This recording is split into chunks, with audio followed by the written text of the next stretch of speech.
Hi everyone, this is Steve with Fuelit.com, and this will be the first in a series of videos on how to upgrade your fuel line and fuel system on the E-chassis BMW 135 and 335.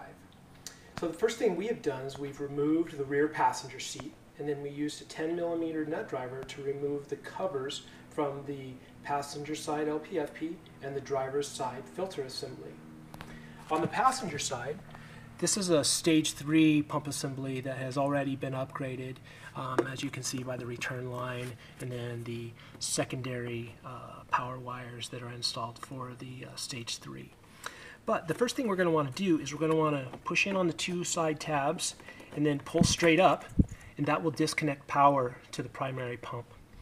Then we'll start the car and run the car out of fuel. This will release the pressure in the lines so that you can remove the fuel line from the driver's side assembly.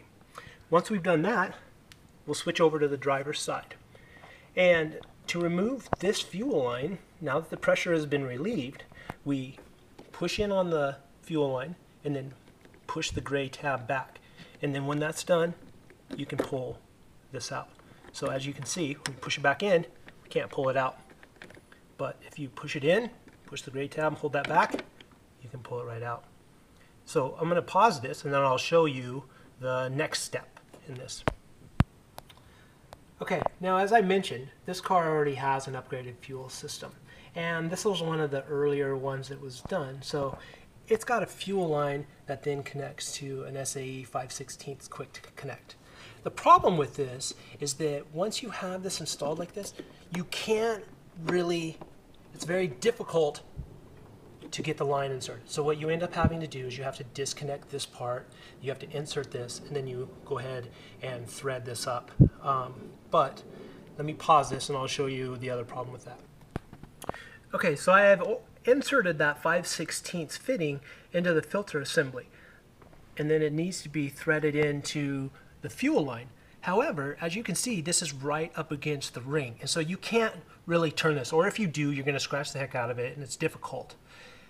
For that reason, we have had custom fittings made for this application. It does one of two things. One, it makes it easier to install this. Two, it eliminates this joint, and so we eliminate the potential for a leak there. So I'm going to pause this again, and then I'll show you the new fitting and how it works. Okay, so this is our new custom fitting that's installed on a -6 line.